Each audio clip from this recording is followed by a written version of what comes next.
Hello and welcome to Back to the Book. It's time to relax and enjoy some of the finest literature ever written in English. You join me today for a second reading from Cranford by Elizabeth Gaskell. So if you're sitting comfortably, then I'll begin. Chapter 2. The Captain. It was impossible to live a month in Cranford and not know the daily habits of each resident, and long before my visit was ended, I knew much concerning the whole Brown trio. There was nothing new to be discovered respecting their poverty, for they had spoken simply and openly about that from the very first.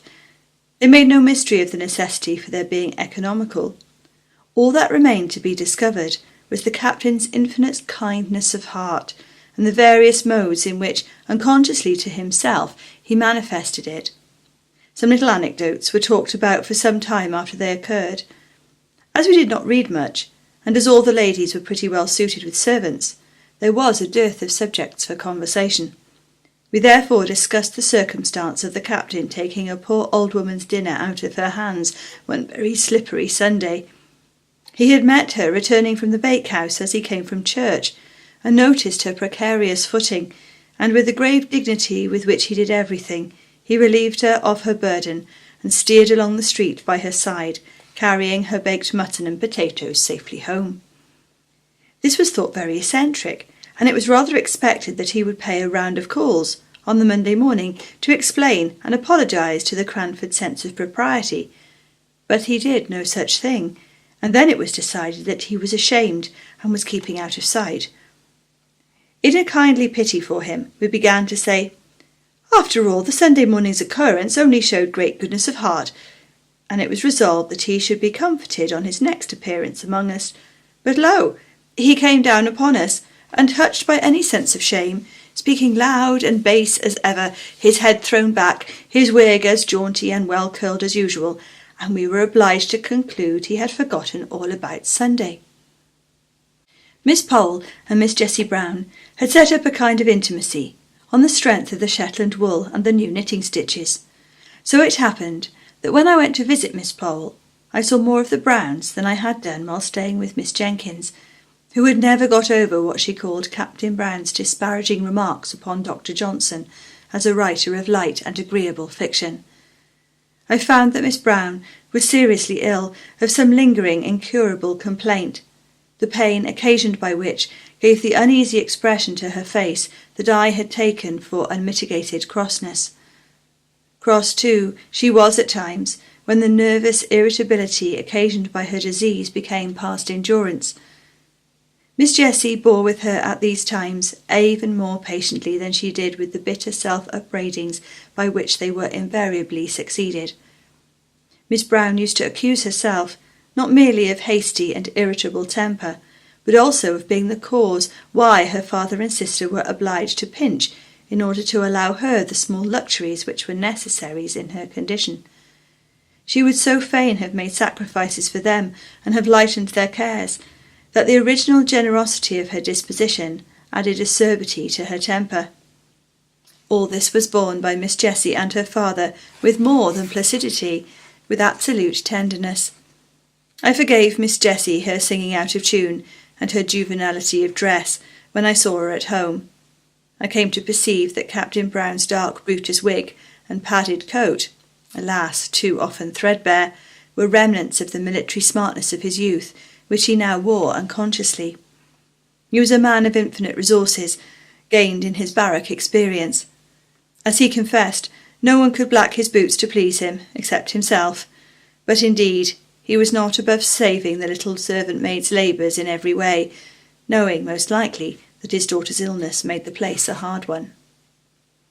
He endeavoured to make peace with Miss Jenkins soon after the memorable dispute I have named, by a present of a wooden fire-shovel, his own making, having heard her say how much the grating of an iron one annoyed her. She received the present with cool gratitude, and thanked him formally. When he was gone, she bade me put it away in the lumber-room, feeling, probably, that no present from a man who preferred Mr. Boz to Dr. Johnson could be less jarring than an iron fire-shovel. Such was the state of things when I left Cranford and went to Drumble. I had, however, several correspondents who kept me au fait with the proceedings of the dear little town. There was Miss Pole, who was becoming as much absorbed in crochet as she had once been in knitting, and the burden of whose letter was something like, "But don't you forget the white worsted at Flint's," of the old song, for at the end of every sentence of news came a fresh direction as to some crochet commission which I was to execute for her. Miss Matilda Jenkins, who did not mind being called Miss Matty when Miss Jenkins was not by, wrote nice, kind, rambling letters, now and then venturing into an opinion of her own, but suddenly pulling herself up, and either begging me not to name what she had said, as Deborah thought differently, and she knew, or else putting in a postscript to the effect that since writing the above she had been talking over the subject with Deborah, and was quite convinced that— Here probably followed a recantation of every opinion she had given in the letter. Then came Miss Jenkins, Deborah, as she liked Miss Matty to call her, her father having once said that the Hebrew name ought to be so pronounced. I secretly think she took the Hebrew prophetess for a model in character, and indeed she was not unlike the stern prophetess in some ways, making allowance, of course, for modern customs and difference in dress. Miss Jenkins wore a cravat and a little bonnet like a jockey cap, and altogether had the appearance of a strong-minded woman, though she would have despised the modern idea of women being equal to men. Equal, indeed! She knew they were superior. But to return to her letters. Everything in them was stately and grand, like herself. I have been looking them over. Dear Miss Jenkins, how I honoured her! And I give an extract, more especially because it relates to our friend Captain Brown. The Honourable Mrs Jameson has only just quitted me, and in course of conversation she communicated to me the intelligence that she had yesterday received a call from her reverend husband's quondam friend, Lord Mauleverer. You will not easily conjecture what brought his lordship within the precincts of our little town. It was to see Captain Brown, with whom it appears his lordship was acquainted in the plumed wars, and who had the privilege of averting destruction from his lordship's head when some great peril was impending over it, off the misnomed Cape of Good Hope. You know our friend, the Honourable Mrs Jameson's deficiency in the spirit of innocent curiosity, and you will therefore not be so much surprised when I tell you she was quite unable to disclose to me the exact nature of the peril in question. I was anxious, I confess, to ascertain in what manner Captain Brown, with his limited establishment, could receive so distinguished a guest, and I discovered that his lordship retired to rest, and let us hope to refreshing slumbers, at the Angel Hotel, but shared the Brunian meals during the 2 days that he honoured Cranford with his august presence. Mrs Johnson, our civil butcher's wife, informs me that Miss Jessie purchased a leg of lamb, but besides this I can hear of no preparation whatever to give a suitable reception to so distinguished a visitor. Perhaps they entertained him with the feast of reason and the flow of soul, and to us, who are acquainted with Captain Brown's sad want of relish for the pure wells of English undefiled, it may be matter for congratulation that he has had the opportunity of improving his taste by holding converse with an elegant and refined member of the British aristocracy. But from some mundane feelings who is free? Miss Pole and Miss Matty wrote to me by the same post. Such a piece of news as Lord Mauleverer's visit was not to be lost on the Cranford letter-writers. They made the most of it. Miss Matty humbly apologised for writing at the same time as her sister, who was so much more capable than she to describe the honour done to Cranford. But in spite of a little bad spelling, Miss Matty's account gave me the best idea of the commotion occasioned by his lordship's visit, after it had occurred. For except the people at the Angel, the Browns, Mrs Jameson, and a little lad his lordship had sworn at for driving a dirty hoop against his aristocratic legs, I could not hear of anyone with whom his lordship had held conversation. My next visit to Cranford was in the summer. There had been neither births, deaths, nor marriages since I was last there. Everybody lived in the same house, and wore pretty nearly the same well-preserved, old-fashioned clothes. The greatest event was that the Miss Jenkinsons had purchased a new carpet for the drawing-room. Oh, the busy work Miss Matty and I had in chasing the sunbeams as they fell in an afternoon right down onto the carpet through the blindless window. We spread newspapers over the places, and sat down to our book or our work, and lo, in 1/4 of an hour the sun had moved and was blazing away on a fresh spot, and down again we went on our knees to alter the position of the newspapers. We were very busy too, one whole morning, before Miss Jenkins gave her party, in following her directions, and in cutting out and stitching together pieces of newspaper, so as to form little paths to every chair, set for the expected visitors, lest their shoes might dirty or defile the purity of the carpet. Do you make paper paths for every guest to walk upon in London? Captain Brown and Miss Jenkins were not very cordial to each other. The literary dispute, of which I had seen the beginning, was a roar, the slightest touch on which made them wince. It was the only difference of opinion they had ever had, but that difference was enough. Miss Jenkins could not refrain from talking at Captain Brown, and though he did not reply, he drummed with his fingers, which action she felt and resented as very disparaging to Dr. Johnson.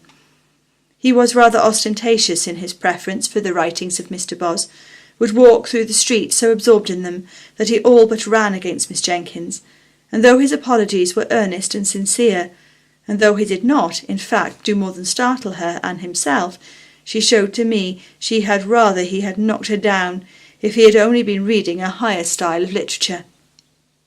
The poor, brave captain! He looked older and more worn, and his clothes were very threadbare, but he seemed as bright and cheerful as ever, unless he was asked about his daughter's health. She suffers a great deal, and she must suffer more. We do what we can to alleviate her pain. God's will be done. He took off his hat at these last words. I found from Miss Matty that everything had been done, in fact.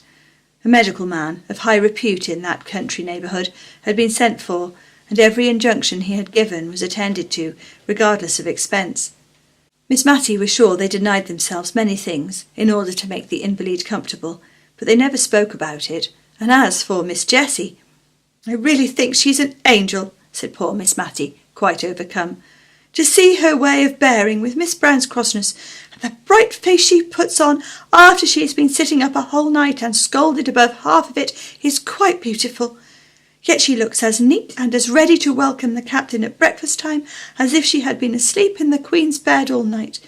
My dear, you could never laugh at her prim little curls or her pink bows again if you saw her as I have done. I could only feel very penitent and greet Miss Jessie with double respect when I met her next. She looked faded and pinched, and her lips began to quiver, as if she was very weak when she spoke of her sister. But she brightened and sent back the tears that were glittering in her pretty eyes as she said, But to be sure, what a town Cranford is for kindness! I don't suppose anyone has a better dinner than usual cooked, but the best part of all comes in a little covered basin for my sister. The poor people will leave their earliest vegetables at our door for her. They speak short and gruff, as if they were ashamed of it, but I am sure it often goes to my heart to see their thoughtfulness. The tears now came back and overflowed, but after a minute or two she began to scold herself, and ended by going away, the same cheerful Miss Jessie as ever. But why does not this Lord Malevola do something for the man who saved his life? Said I.